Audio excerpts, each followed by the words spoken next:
It was about 11:30 in the evening, and I was coughing up blood, and I knew that wasn't good. So I woke up Beth, and we went to the emergency room, and odd enough, they must have known it was my heart from the start, because they put me in a room, and I was in a room seeing a doctor within 5 minutes upon arrival. So that was pretty quick, and that's when I knew it was a little more serious than maybe a bad cold. I thought I had bronchitis. Beth had bronchitis previously, and it coughed so much that, odd enough, while I was up there having my surgery, she'd given herself a hernia from coughing. So I didn't want that to happen to me. So I thought I had bronchitis. And the doctor came in and he said, well, you might have bronchitis, but what I really think is you're in congestive heart failure. And I thought it was a joke, but apparently it wasn't.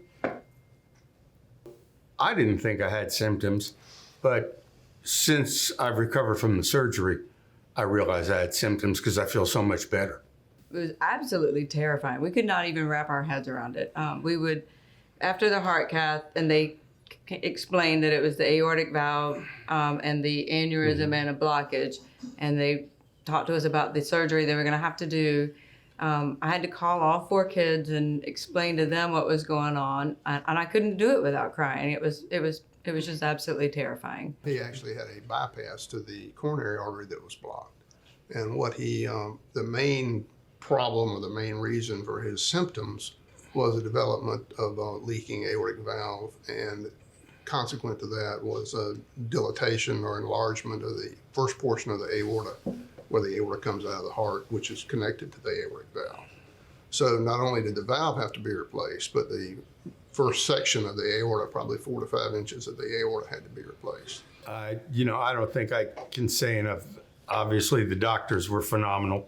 I would wake up in the middle of the night and there'd be a doctor sitting on the chair watching me, or over my bed, either Dr. Johnson or Dr. Brown, Dr. Staten, Dr. Luke. It was absolutely, it was phenomenal. And the nurses, the nurse would have 1 patient, maybe 2 patients.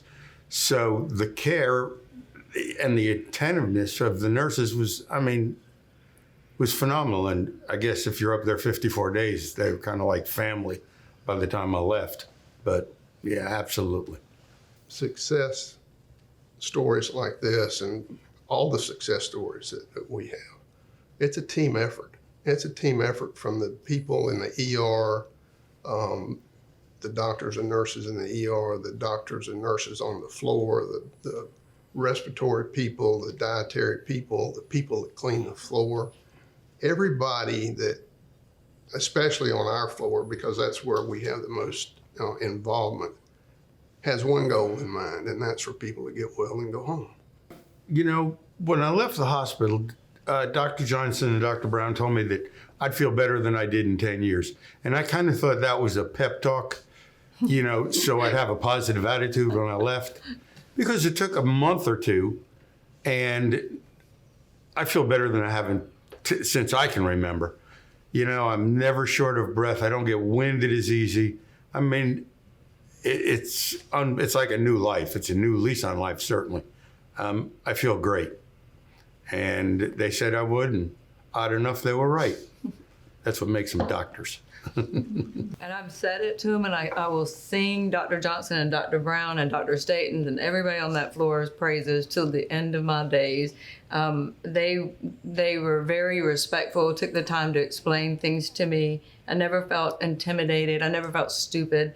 When I was scared, they were scared with me. They are right. It's a team effort, and they were as much a part of the team as everyone else, but also they included me on that team, and that meant a lot to me. I never felt like I was just that person sitting in the corner on the sofa waiting to see what was going to happen. I was involved all the way through. Man, I love you guys. Thanks.